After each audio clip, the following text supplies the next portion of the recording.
My name is Sophia. I am 31 years old and I work part-time at my neighborhood supermarket. Today is the beginning of November. This is the time of year when work starts to get busy as we approach the end of the year. Manager, I'd like to talk to you about taking a vacation for Christmas. Would that be okay? Well, that's unusual. It's not like you're asking for time off. The thing is, we're spending Christmas at my husband's parents' house this year. I'm afraid I'll have to take the 24th and 25th off. Oh, so that's what this is all about. Of course, that's okay. You always work hard, Sophia. Thank you. That's a big help. Doesn't your husband's family live very far away? You're from around here, right? Yes, I'm from the next town over, but my husband's from Boston. Boston, huh? That's pretty far away. Yes, it is. Unfortunately, due to circumstances, we haven't been able to introduce Alexander yet. Oh, that's why. All the more reason for you to come back. Don't worry about the store. Go and visit him. Thank you. I appreciate your understanding. Alexander is my son. He is now 2 years old and attends kindergarten. When I gave birth 2 years ago, some societal issues made it difficult to get to know him, and we didn't find the right time. Recently, things have finally started to calm down, and it seemed like the right time for us. My husband Lucas works as a medical technician at a hospital, and it's been difficult for him to take time off work, so we especially wanted to do it this Christmas. Do you think you'll be able to take time off for Christmas? I think I can do it. What about you, Sophia? Yeah, I got permission from my manager. Lucas comes home when Alexander is asleep. Today we agreed to discuss whether we could both get time off work. By the way, I'm going to call my father. He tried to call me while I was driving home. When there's news, it's always my dad who calls. My mom is the quiet type. She tends to delegate communication tasks to my dad. That's true now that you mention it. My father-in-law has a cheerful personality and was quite friendly when we first visited to announce our marriage. He's always laughing and engaging in conversation. On the other hand, mother-in-law, as Lucas puts it, is quiet and speaks sparingly. Honestly, since getting married, we've hardly had the chance to converse, and I was hoping this visit to Lucas's home would help close the distance a bit. Hello, Dad. What's up? Ah, got it. I'll talk to Sophia about it later. Lucas hung up the phone and turned to me. Dad, he's really excited to meet Alexander. Can't stop talking about it. He said to let him know if there's anything you want or need. I wonder what's going to happen when we get there, but I'm glad they're excited. My parents also said we should go this year. They said we should introduce Alexander. But you love father-in-law and mother-in-law too, don't you? We're both in the same boat, aren't we? And so, looking forward to our return to Lucas's home, the day finally arrived. Christmas morning, after about a 4-hour drive, we arrived at Lucas's house just before noon. I knew sister-in-law's family had already arrived because their car was parked there. Merry Christmas, Merry Christmas, we called out as we stepped into the entrance. And there, with a beaming smile, was father-in-law. Good job on the drive. Take it easy today. And in father-in-law's arms was Ava, sister-in-law's daughter. Oh, Ava, you've grown so much. I'm 6 years old now. Really? You're in elementary school? Yeah. Oh, there's Alexander. Ava stepped down from father-in-law's embrace and gave a bright smile to Alexander, who I was holding. Alexander returned her smile. How cute. Come on in, come on in. As father-in-law suggested, we entered the house. In the living room were sister-in-law Isabella and Isabella's husband. Isabella's husband shifted his gaze to us and offered a smile. In contrast, Isabella looked at us with a straight face. Merry Christmas, Merry Christmas, Isabella's husband greeted us. However, there was no response from Isabella. For some reason, I felt a bit awkward, but then Lucas, who came to the living room later, greeted them. Henry, Isabella, Merry Christmas. Oh, we haven't seen each other for a while, have we? How have you been? Isabella, who had been staring at us until a moment ago, now flashed us a smile. Did they just ignore me, I thought? But it seemed like neither Isabella's husband nor Lucas noticed. Maybe I'm overthinking this, I thought, and acted like nothing was wrong as I sat down in the living room. Lucas, watch Alexander for a bit. I'm going to help mother-in-law in the kitchen, huh? I'm good, really. No, it's important to help out when you can. I asked Lucas to keep an eye on Alexander and then headed to the kitchen where mother-in-law was. Throughout all of this, Isabella didn't even look my way, but I chose not to let it bother me. I found mother-in-law in the kitchen and said, Mother-in-law, Merry Christmas, let me help you. As soon as I said this, mother-in-law glared at me, bumped my shoulder and said, You're in the way. What? Mother-in-law then left for the living room. I could hear her say, Oh, Lucas, Merry Christmas, have you been well? What's going on? First sister-in-law and now mother-in-law? Did I do something wrong? I couldn't think of anything I might have done. Lucas and I have been married for 4 years, and it's been 2 years since Alexander was born. We haven't really spoken or even communicated much over the phone during this time. What could it be? I don't understand. Maybe I shouldn't let it bother me. We were planning to head home later that day, so I decided I would discuss it with Lucas when we had the time and stopped worrying about it for the moment. When I returned to the living room and took Alexander from Lucas, father-in-law said, "Here you go, Alexander. Monetary gifts for you." Alexander seemed really happy with the envelope father-in-law handed him. "Sophia, did you hear that?" Alexander just said, "Thank you," to me. What a smart kid. Father-in-law looked really happy, but what caught my attention was the sight of mother-in-law and sister-in-law grinning as soon as Alexander received the envelope. It wasn't just a simple grin, it seemed rather sarcastic. I instinctively felt they were up to something, but I reassured myself nothing like this has ever happened before. It must all be in my head. And so, time passed, and in the evening we headed home. The next day we went to my parents' house. Since we see them often, Alexander was all smiles when he saw his grandparents. "Merry Christmas. Your grandpa and grandma have presents for you." Lucas and I were a bit taken aback by how much my parents spoiled Alexander. Just like the day before, my dad handed Alexander monetary gifts. "Oh, Sophia, did you hear that?" Alexander just said thank you to me. "You're kidding. That's exactly what father-in-law said." Everyone laughed, and as I took the monetary gifts from Alexander, I felt something unusual with my hand. Why does it feel so heavy? I had not sensed anything inside the envelope when I received it from my father-in-law the day before, yet I couldn't help but wonder at that moment. He wouldn't have put $100 in here, would he? Is that even okay? I decided to chalk it up to my parents' indulgent love for Alexander. Our home is about a 30-minute drive from where we were, so we ate lunch and then headed back. After giving Alexander a bath and putting him to bed, I decided to check the monetary gifts. Oh, it is indeed $100, just like last year. I kind of feel guilty. Well, we'll have to give something back in return, won't we? Just like last year, my parents didn't hold back. Given I'm an only child and Alexander is their first grandchild, I understand their affection. Nevertheless, I was a little flabbergasted, yet I also felt grateful. So I jotted down the amount of money received, but my dad seemed quite eager too. He was totally in sync with my father-in-law. This year will be interesting. Last year, since we couldn't meet, they had sent us a gift card.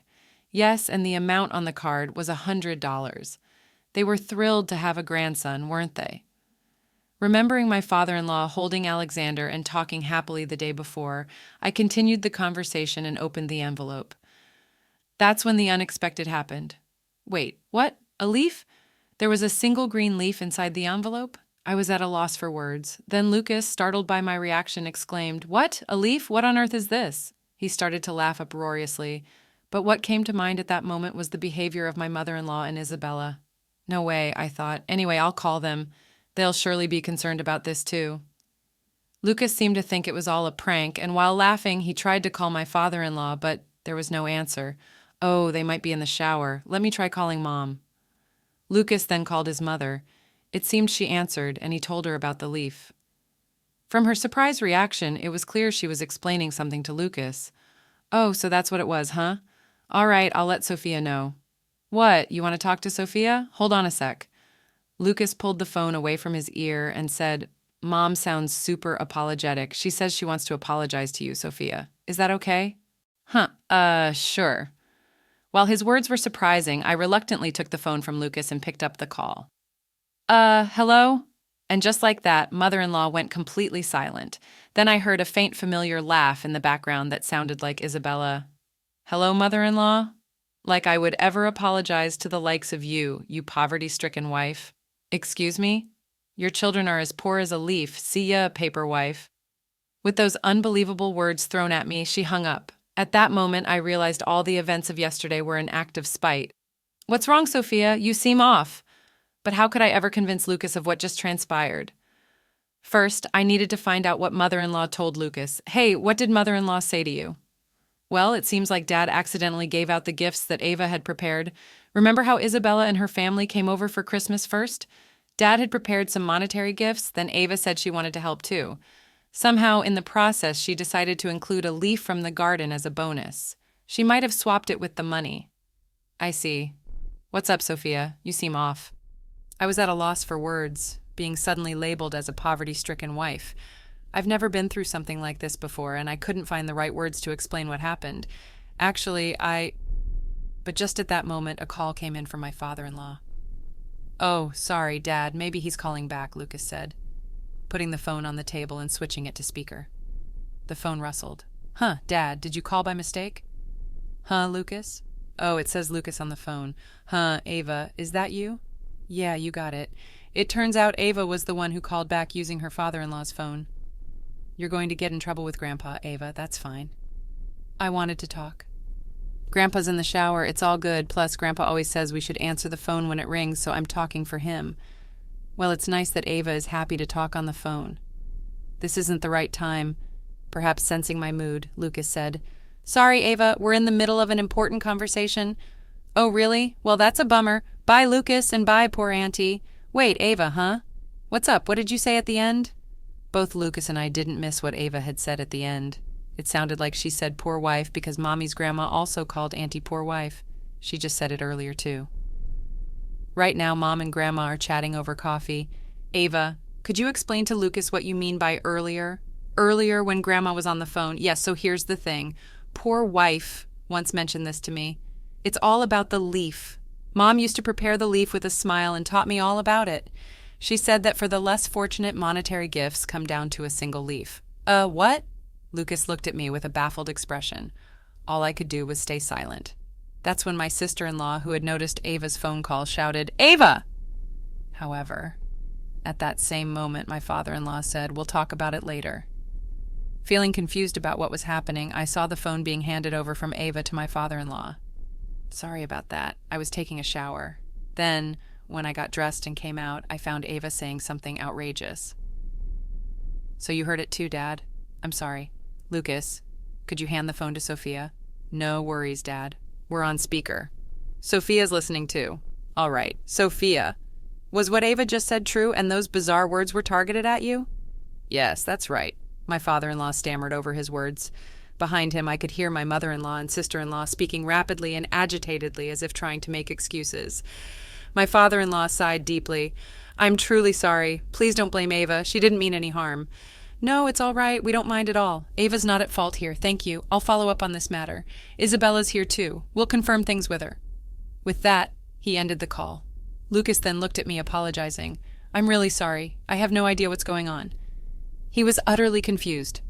I told him about all the discomfort I felt during my visits to Lucas's house. We decided to wait for a response from my father-in-law. Surprisingly, we received a reply sooner than we expected. Amazingly, the very next day, Isabella's husband drove my father-in-law, mother-in-law, and Isabella to our house. Upon entering, they stood before us. A sullen mother-in-law and sister-in-law and father-in-law, along with Isabella's husband, apologized profusely. "We've done something truly disrespectful. We are sorry. We apologize for the outrageous behavior of my wife." The deep apology was appreciated, but the two of them didn't utter a single word.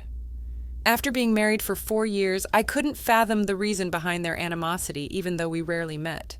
May I ask, why did you suddenly act this way towards me? I thought if I understood the reason, I could address it." There might be some misunderstanding, I thought, but there was no response to my question. The two of them were intent on ignoring me. Father-in-law, enraged by their attitude, shouted, "Answer her!" Finally, Isabella grudgingly responded, but her answer was unexpected. "Well, Mom was originally against the marriage." "Wait, that's it? And why? Why did you let him marry a woman like this? A woman who doesn't even wear a single brand name item, who dresses in mass-produced cheap clothes. Indeed, I'm not interested in branded items. On the other hand, Isabella is the type who likes branded goods, and my mother-in-law also owns and wears a few brand-named items. Are you saying... Don't tell me that's the only reason you insulted her?" "Huh, that's all it is. I just don't want her in our family. I wish they would divorce soon and she would just disappear. How could you say something so rude, and what about you? Why are you supporting such a woman? You're a top-tier company employee, an elite. You should choose someone suitable for our family, right? Despite Lucas being a well-qualified medical professional, we can't accept such a woman as a family member, can we?" Upon hearing Isabella's true feelings, her husband was speechless. However, it would soon be proven by the next words of my mother-in-law that this attitude was inherited from her. Originally, you see, I had found a suitable partner for Lucas. Despite that, he brought home some unknown woman and declared they were getting married. It was a true shock. What? You were doing such a thing without telling us? There are limits to what's acceptable to do to Sophia. It's fine, isn't it? She's just a poor girl, isn't she? Her parents didn't seem very impressive either. Quite impoverished, don't you think? She wasn't wearing a single branded item. In other words, she's from a struggling household that finds it hard to make ends meet, right? What? What are you saying? Besides, to love a child born of such a woman, impossible. It would taint our precious Ava. We had plans for her to marry a friend's child. Upon hearing his mother's true feelings, Lucas was speechless. I felt the same way, wondering how I could have missed all this. If I consider that my father-in-law called not out of interest but disinterest, everything makes sense as harassment. Well, it's fine. If you divorced, please do it as soon as possible. Let's go. We don't need to get involved in this farce. Just as my father-in-law was about to say something, I was ready to clear up a misunderstanding for the sake of my pride. The ones who dramatically opened the living room door were my parents. It's been a while, father-in-law, mother-in-law. Did Sophia call you? Yep. It must be hard to be talked about like that without saying anything, right? When I heard that my father-in-law was coming over, I had contacted my parents. It seemed they had heard some of the mother-in-law's terrible comments from outside the door. Their timing was perfect. My parents approached my mother-in-law with serious faces. What is it? Then my parents took out business cards from their breast pockets and said, "Here you go." Amazingly, they dropped their business cards at mother-in-law's feet, their attitude seeming to say, "Pick it up." I had to try hard to suppress my laughter. The one who rose to their bait was Isabella, picking up the business card and shouting, "Such arrogance from a poor person. You didn't even wear any branded items today, and your clothes look mass-produced." As soon as she looked at the card, Mom startled. Mother-in-law also looked at the business card Isabella held. "You two are executives of Valet Chloe?" "Yes, my husband and I started out together. He's an executive at the headquarters. I'm the head of planning. Our daughter quit when she got married. You know that, right? Both of my parents are currently working at the headquarters of Valet Chloe, a famous low-cost apparel brand. I also, after graduating from college, worked there. While I had spoken to my father-in-law and mother-in-law about myself at the time of our marriage, my parents had never explained their situation. So she could go back to work anytime she wanted, right? What? That's amazing. You work at that famous fashion brand's major corporation? So what do you mean we're poor, that my grandchild is the grandchild of a poor wife because you opposed the marriage? It's okay to harass us. It's not. We're really sorry. But that apology was only because my parents held executive jobs. Needless to say, it was beyond the point of being resolved by just an apology. Henry looked disappointed as he said, "I thought it was a good thing to leave Ava with my parents, but you—" I stuttered, "I'll drive you home. But after that, we'll live separately." What are you talking about? I'm glad I got to see your true face. Let's discuss our divorce when we get home. Henry then left the house. At that moment, my father-in-law also stood up, bowed deeply to my parents, saying, "I'm really sorry for what happened." He then turned to us. "I'm really sorry. I'll be in touch." Looking sternly at my pale-faced mother-in-law, he said, "Be prepared when you get home," before he too exited our house. My mother-in-law and Isabella hurriedly grabbed their belongings and rushed out of our home. I caught my breath at home after my parents kindly offered to pick up Alexander from the child care center. Later, I received a call from my father-in-law. He told me that my mother-in-law had been forcibly sent back to her parents' house. It's a de facto separation. Apparently, they made this decision because they were unsure what she might do to Alexander. But it's a separation with a premise of divorce, and it seems they are waiting for the right timing. As for Isabella, the divorce was finalized immediately after. After she returned home, Henry obtained custody of Ava. Isabella, of course, has taken refuge in my mother-in-law's house, but she seems to be getting a good scolding from my mother-in-law's mother, who knows the truth and is currently on a job hunt. We continue to live our busy daily lives. It feels really good to not only see our child grow up as parents, but also to share this joy with his grandparents.